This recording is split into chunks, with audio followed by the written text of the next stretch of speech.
वो महिंद्रा का हमेशा रहता है कि वो टॉप मॉडल्स पहले डिलीवर करते हैं। तो जो मेरे को मॉडल मेरी बजट में आ रहा था, मेरे को पता था कि it will take some time. ऐसा हो सकता है कि जब मुझे सडन पावर चाहिए हो तब ये थोड़ा सा लैग कर जाए। एटलीस्ट आपको टेक्नोलॉजी एक नहीं दे रही है कि आपको हाइब्रिड इंजन दे रही है, पीस ऑफ माइंड है आपके साथ। E20 जो फ्यूल आ रहा है, जब से आपने गाड़ी ली है तब से अभी तक गाड़ी के बिहेवियर में कोई चेंज आया है? जो माइलेज है वो ड्रास्टिकली रिड्यूस हुआ है। बेलिनो में बैठा था मारुति की, तो मेरे को उसकी आगे की सीट में बैठ के इतना अच्छा कंफर्ट लग रहा था कि 7XO में पीछे स्पेस थर्ड रो में काफी कम हो जाता है। कोई भी अगर आप टाटा महिंद्रा की गाड़ी लेते हैं तो आपको PDI करवानी ही चाहिए 101%। सर ने भी करवाई थी, छोटे मोटे इशू थे, क्या पता गडकरी जी की आंखों में खटक जाए। हाँ, वो एक अलग चीज हो सकती है। मार्केट में जब भी कुछ नया प्रोडक्ट आता है तो हमारी ये इच्छा होती है कि यार हमें उसके बारे में पता हो, और यहाँ पर आज जो प्रोडक्ट है वो नया नहीं है, वो है पुराना, लेकिन उस प्रोडक्ट में जो दिल है यानी कि इंजन वो नया है। और हम इस समय पे चला रहे हैं टाटा की सफारी पेट्रोल में। हमारे प्रतीक जी की गाड़ी है ये, जिन्होंने इस गाड़ी को 4800 किलोमीटर के आसपास चला लिया है। सर आपका बहुत बहुत स्वागत है चैनल में। Thank you. सर से काफ़ी इन्फॉर्मेशन लेनी है क्योंकि सर ने इस गाड़ी को अच्छा खासा तो चलाया है ही, साथ के साथ इन्होंने फुल लोड के साथ एक मुनस्यारी का ट्रिप करा है। आप लोगों को पता होगा मुनस्यारी, अगर आप गूगल में सर्च मारेंगे तो वहाँ पर टेरेन काफ़ी टफ है, काफ़ी चढ़ाई है। इस गाड़ी की असली परीक्षा वहीं पर हुई है। और उसके बाद काफ़ी लोग कंफ्यूज होते हैं कि 1.5 लीटर का टर्बोचार्ज पेट्रोल इंजन क्या इस सफारी जैसी भारी भरकम गाड़ी के लिए सही है या नहीं है, वो जानने की भी कोशिश करेंगे। क्योंकि सर ने इससे पहले काफ़ी गाड़ियाँ चलाई है। इससे पहले इन्होंने यूज़ करी थी होंडा सिटी, सर ने MG की हेक्टर भी काफ़ी चलाई है पेट्रोल में।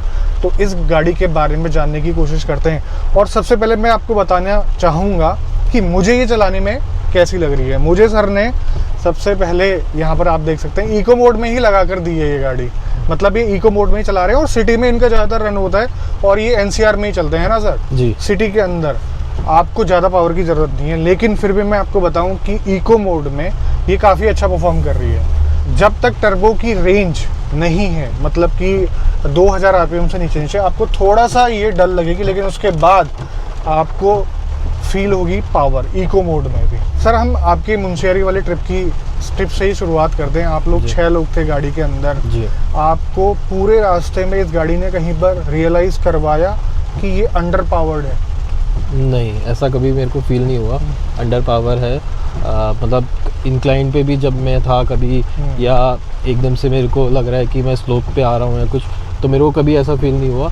उसमें थोड़ा बहुत हेल्प जो किया पैडल शिफ्टर ने भी किया, बट ओवरऑल मेरे को कभी ऐसा नहीं लगा कि गाड़ी अंडर पावर है या मेरे को कोई और पावर की ज़रूरत है।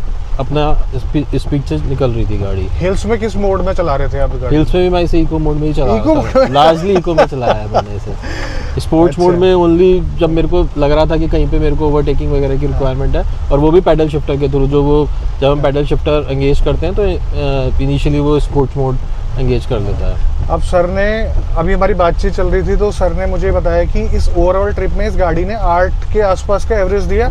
अब मुझे पता चल गया वो एवरेज क्यों दिया, क्योंकि आप हिल्स में भी स्पोर्ट्स मोड, वो इको मोड में गाड़ी चला रहे थे। आप सिटी में या स्पोर्ट्स मोड में अगर वहाँ पर गाड़ी चलाते, स्ट्रेस फ्री चलती है आपकी गाड़ी, फ्यूल का कंजप्शन उल्टा कम होता है। आपका जो ये इको मोड है ना, जब आप हाईवे में क्रूज कर रहे हो 80, 90, 100 में, तब आप इको मोड लगाइए और क्रूज कंट्रोल में गाड़ी को डाल दीजिए। तो वहाँ पर वो ज़्यादा बेनिफिशियल है। ठीक है, अब बात करते हैं गाड़ी के सिलेक्शन की, क्योंकि ये इंजन बिल्कुल नया है और मार्केट में काफ़ी ऐसी गाड़ियां हैं जो पहले से अवेलेबल है पेट्रोल में। अगर हम 7 सीटर की बात करें, आपकी कैरेंस भी आती है, आपकी हेक्टर प्लस भी आती है पेट्रोल में, आपकी 7XO भी आती है। तो आप सिर्फ और सिर्फ टाटा की तरफ क्यों गए? तो इनिशियली मैंने कार्स काफ़ी सारी सर्च करी थी और देखी भी थी। आर्टिगा पे मेरे को नहीं जाना था, मैंने किसी रिलेटिव की भी काफ़ी चलाई थी, प्लस वो मेरे को लगता मॉडल भी पुराना हो गया, सेफ्टी कंसर्न्स भी थे। फिर दूसरा ऑप्शन था किया कैरेंस, मैंने टेस्ट ड्राइव करी थी, उसमें मेरे को मज़ा नहीं आया चलाने के बाद। मतलब आपने टर्बो चलाई थी, नेचुरली एस्पिरेटेड? मैंने टर्बो ही चलाई थी उसमें। टेस्ट ड्राइव में नॉर्मली वो टर्बो रखते थे, बट उसमें मेरे को बहुत ज़्यादा मज़ा नहीं आया था चलाने में। मे बी क्योंकि शॉर्ट टेस्ट ड्राइव दी थी, वो भी एक रीज़न हो सकता है। MG हेक्टर मेरे को नहीं लेनी थी, रीज़न बीइंग उसकी फ्यूल एफिशिएंसी काफ़ी कम रहती है। मैंने उसके साथ जैसे आपका ये जैसलमेर का ट्रिप किया हुआ है, तो मेरे को उसमें भी लगा था कि ये हाईवे पे भी एफिशिएंसी बहुत कम दे रही है। फिर मेरे पास एक ऑप्शन था टाटा हाई क्रॉस का या 7XO का। 7XO का उस टाइम अपडेट आया था जब मैंने कार परचेज़ करी थी। थोड़ा सा मेरे को उसका इंटीरियर पसंद नहीं आ रहा था, प्लस वो महिंद्रा का हमेशा रहता है कि वो टॉप मॉडल्स पहले डिलीवर करते हैं। तो जो मेरे को मॉडल मेरी बजट में आ रहा था, मेरे को पता था कि it will take some time, मतलब 7-8 महीने वो लग जाते हैं और उसके बाद भी मैं डीलर के पीछे भागता रहता। हाई क्रॉस या इन्विक्टो का मैं जो हाइब्रिड के बेस मॉडल आते हैं उसकी तरफ जा रहा था, काफ़ी ज़्यादा इंक्लिनेशन भी था। फिर मैंने जब कॉस्ट बेनिफिट एनालिसिस किया तो मुझे लगा कि इतने किलोमीटर जब तक मैं रन करूंगा तब तक तो गाड़ी ऑलरेडी 10-12 साल पुरानी हो चुकी होगी, क्योंकि वो मेरा ब्रेक इवन जाके 1 लाख किलोमीटर के आसपास आ रहा था। तो फिर मेरे को लगा कि इससे बेटर मैं टाटा सफारी ही ले लेता हूँ। और मैं सफारी का एक्चुअल में वेट भी कर रहा था कि पेट्रोल में आएगी, तो मैं हो सकता है लुक वाइज मेरे को हमेशा अच्छी लगती थी, तो मेरे को पेट्रोल में आएगी थी। डाउट ही नहीं है। आपने हेक्टर का एवरेज कम बताया, क्या ये हेक्टर से ज़्यादा एवरेज दे रही है? मेरे ख्याल से। अच्छा, जब आप अपनी सिटी चलाते थे, बाकी जो अपनी पुरानी गाड़ियां चलाते थे पेट्रोल वाली जी, उनके कंपैरिजन में इसका साइज के हिसाब से जो एवरेज आ रहा है वो सही है? हाँ वो सही है। आप सेटिस्फाइड हैं? मैं सेटिस्फाइड हूँ। और ये वेरिएंट है adventure x, value for money variant. इनको ये गाड़ी लगभग ऑन रोड 22 लाख के आसपास पड़ी थी। अब इनका इको मोड हटा देते हैं, उसके बाद ये गाड़ी कैसा परफॉर्म करती है वो देख लेते हैं। अब देखिए, ये इंजन 3 गाड़ियों में आ रहा है। आपका सियरा में, जिसमें बहुत अच्छा चलता है, कोई दिक्कत नहीं है। इंजन के साथ साथ गियर बॉक्स भी ये ऑटोमेटिक है।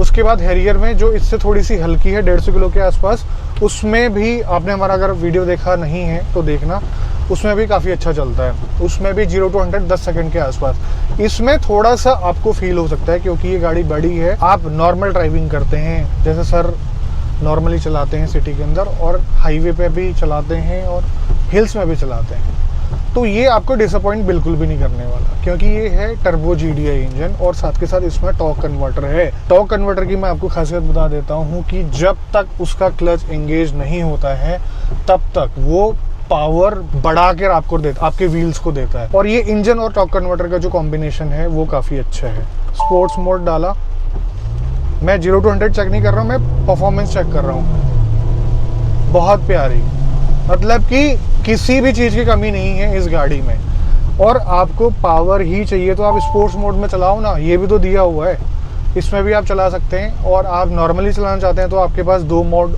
और हैं, सिटी और इको। ये सफारी जो है ना, मैंने पहली बार चलाई है, जब हमें मौका मिला था चलाने का तब मैंने सारा टाइम जो है हैरियर चलाने में ही स्पेंड कर दिया था।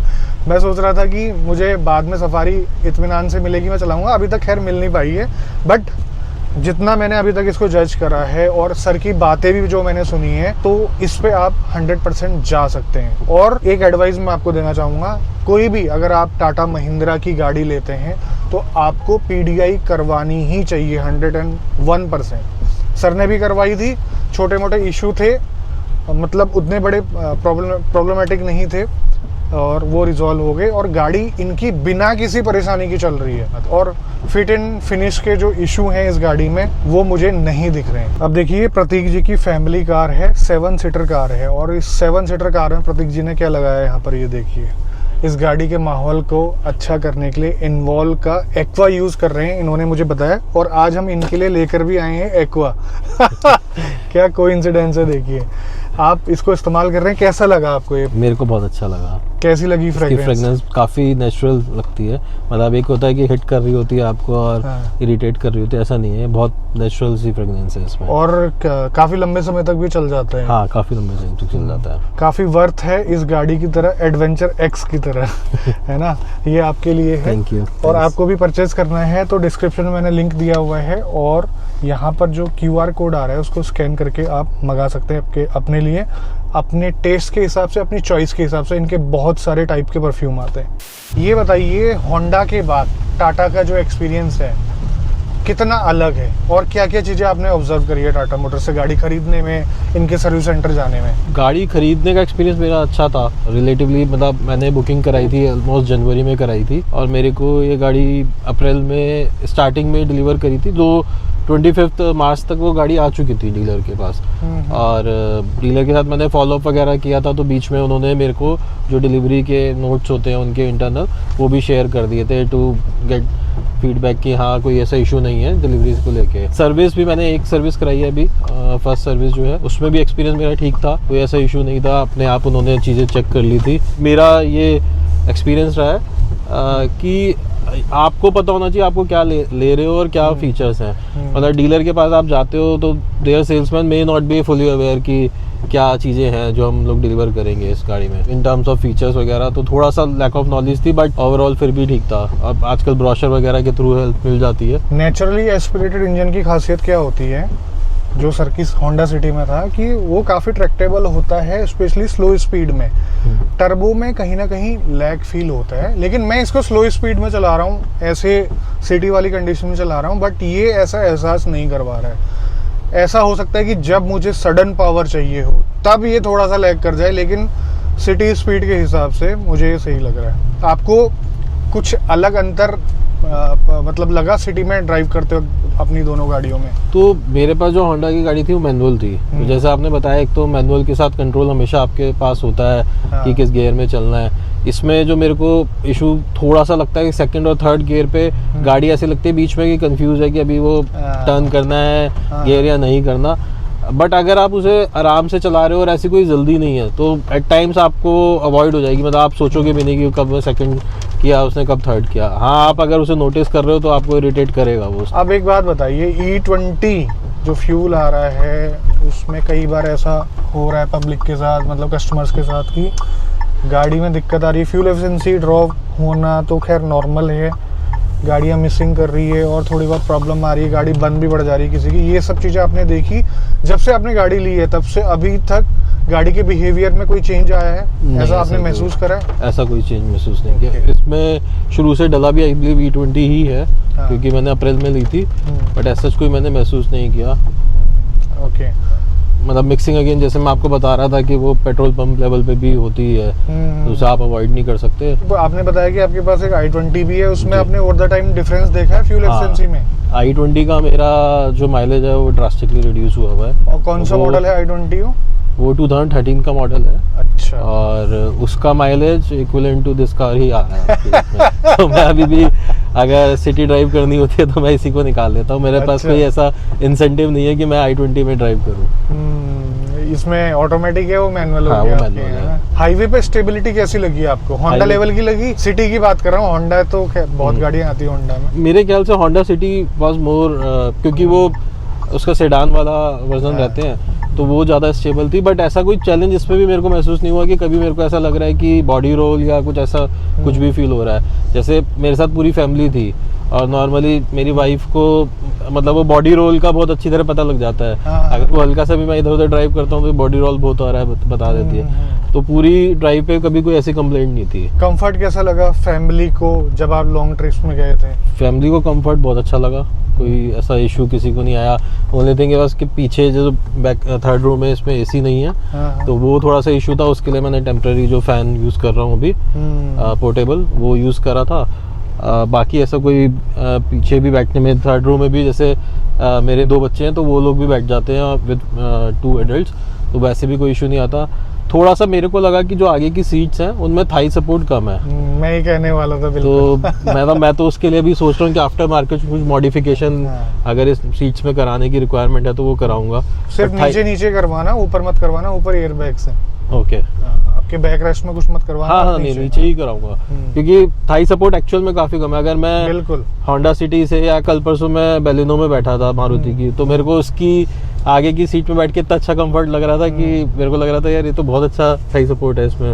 आपकी बातें 100% करेक्ट है, और जो मुझे भी फील हो रहा है, आप मेरे पैर देख सकते हैं कहाँ पर है और मैं कैसे बैठा हुआ हूँ। मतलब ये तो बहुत छोटी मोटी चीज़ें हैं, और गाड़ी काफ़ी पुरानी हो गई है, इन चीज़ों पे सुधार तो हो जाना चाहिए था। और सफारी जैसी बड़ी गाड़ी में आप मतलब एक नॉर्मल हाइट का इंसान भी कंफर्टेबल नहीं है जो गाड़ी चला रहा है, तो फिर क्या फायदा? कोई निगल्स आई गाड़ी में? निगल्स ऐसा कुछ नहीं आया। एक मैंने आपको बताया था, एक बारी मेरा जो इंस्ट्रूमेंट क्लस्टर था फॉर 5-10 सेकंड के लिए वो डिस्प्ले पूरा आउट हो गया था और अपने आप फिर वो रिस्टार्ट चलते चलते आ गया था या आपने गाड़ी बंद करी? नहीं, चलते चलते ही हो गया था वो। टाटा को कुछ मैसेज देना चाहोगे गाड़ी में क्या क्या कमियां हैं और क्या क्या इम्प्रूवमेंट हो सकता है उनकी गाड़ी में, सेल्स में, सर्विस में, किसी भी चीज़ में? टाटा के लिए मेरे को जो लगता है, एक तो वेरिएंट बहुत सारे हैं, मतलब एट टाइम्स वो अच्छी चीज हो सकती है, लेकिन और बिकता इनका वही वेरिएंट है जो ये बाद में निकालते हैं। हाँ। इनको पता चल जाता है कि पब्लिक को क्या चाहिए, वही वेरिएंट निकाला और वही ज्यादा बिकता है, तो वो कंफ्यूजन बहुत ज़्यादा क्रिएट हो जाती है। हाँ। प्लस वेरिएंट में मेरे को लगता है फीचर की जो प्रैक्टिकलिटी है कि आप किसी एक वेरिएंट में डाल रहे हो तो उसमें सारे प्रैक्टिकल फीचर्स हैं या नहीं है। जैसे फॉर एग्जांपल ये वेरिएंट है, इसमें जैसे मैंने आपको बताया थर्ड रो में एसी नहीं है, मतलब मेरे को लगता है ये होना चाहिए। फॉग लैंप आपने हटाया हुआ है, वो होना चाहिए। सनरूफ में भी या तो आप ऑप्शनल वेरिएंट कोई इसमें करो कि जिसके रिक्वायरमेंट है उसमें, इम्पोर्टेंट नहीं है। हाँ, इम्पोर्टेंट नहीं है। अब इन्होंने सनरूफ डाली लेकिन वो ऐसे फीचर्स हटा दिए जो एक्चुअल में होने चाहिए थे, तो मेरे को लगता है वो कहीं ना कहीं मिक्स सुधारना चाहिए इनको। हो सकता है वो, लेकिन वही इनकी सेल्स स्ट्रेटेजी भी हो कि एक मॉडल ऊपर कोई वेरिएंट ऊपर लेगा उसमें। बाकी सर्विस में यस, जो अभी तक मैं फीडबैक लोगों से लेता हूँ कि चाहे मेरे फेसबुक पेज पे जिसमें मैं एडिड हूँ या व्हाट्सएप ग्रुप पे, people remain in difficult situation कि हाँ अब ये हो गया कार में, अब ये हो गया, एडवाइस सही नहीं मिल पा रही। मोर और less they are speaking between the group की कैसे कर सकते हैं हम, कैसे इस चीज़ को रिजॉल्व कर सकते हैं, कहाँ जाएं, किस सर्विस सेंटर में जाएं, किससे मिलें, तो वो एक इशू है। अभी तो मेरे को कोई चैलेंज आया नहीं, लेकिन मेरे को वही लगता है कि अगर कुछ इसमें चैलेंजेस आएंगे तो वो अपने आप ही पहले आपको सॉर्ट करने पड़ेंगे कि है भी कुछ चैलेंज या कुछ इजी इसका हैक हो सकता है जिसकी वजह से रिजॉल्व हो जाए वो। रोड नॉइज वगैरह आती है हाईवे पे तेज स्पीड में 180 इसके आसपास? रोड नॉइज, विंड नॉइज, ये सब चीजें नहीं, ऐसा कोई मेरे को तो महसूस नहीं हो रही है। थोड़ी सी टायर की जैसे अभी भी आ रही है आपको, ये इतनी ही आवाज़ आती है अंदर। बाकी गाड़ी में नेगेटिव्स क्या क्या हैं आप बताइए? गाड़ी में नेगेटिव में एक जो सबसे बड़ा नेगेटिव है कि आगे कुछ भी स्पेस नहीं है कुछ चीज़ रखने की। एक थोड़ा सा आगे कभी हॉल दिया हुआ है जिसमें आप रख सकते हो। फ़ोन को डालना और निकालना एक तरीके का टास्क है उसमें। मतलब मैं उस पॉइंट ऑफ व्यू से, जैसे इसमें वायरलेस चार्जर नहीं है तो मेरे को लगता है वो अच्छी बात नहीं है, क्योंकि वो और ज़्यादा इशू होता है उसमें अगर उसमें लगाना होता। तो आप फ़ोन प्रैक्टिकली आप नहीं रख सकते। ये भी जो है आपके इसमें कप्स की तरह यूज़ हो जाते हैं, तो मैंने वो सेपरेट एक पॉकेट्स रखी हुई है। इन्होंने पॉकेट्स क्या गिर गई क्या? नीचे। तो इस तरीके की पॉकेट्स ली हुई है मैंने, जो अभी शायद पेस्टिंग भी मेरे को करनी है। प्लस इसमें जो आगे का आपका ये रहता है ग्लव बॉक्स, हाँ, ये काफ़ी छोटा है। मतलब अगर मैं i20 के हिसाब से भी कंपेयर करता हूँ, i20 का काफ़ी बड़ा है इससे मेरे पास।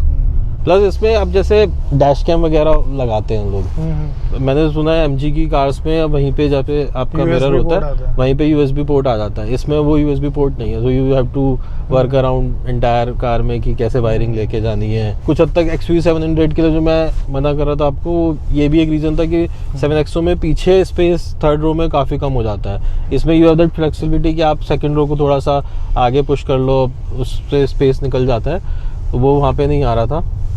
बट ये वैसे overall sitting point of view से कंफर्टेबल है। ये विजिबिलिटी में आपको कोई प्रॉब्लम हुई? ए पिलर का इशू है इसमें, बहुत ज़्यादा इशू है। मतलब अगर आप स्पेशली पहाड़ों में चला रहे हो या ऐसे किसी टर्न पे चला रहे हो जहाँ पे जिगजैग टर्न्स हैं आपके, तो आपको बहुत केयरफुली चलाना पड़ेगा, इस तरफ से विंडो से देखना पड़ेगा।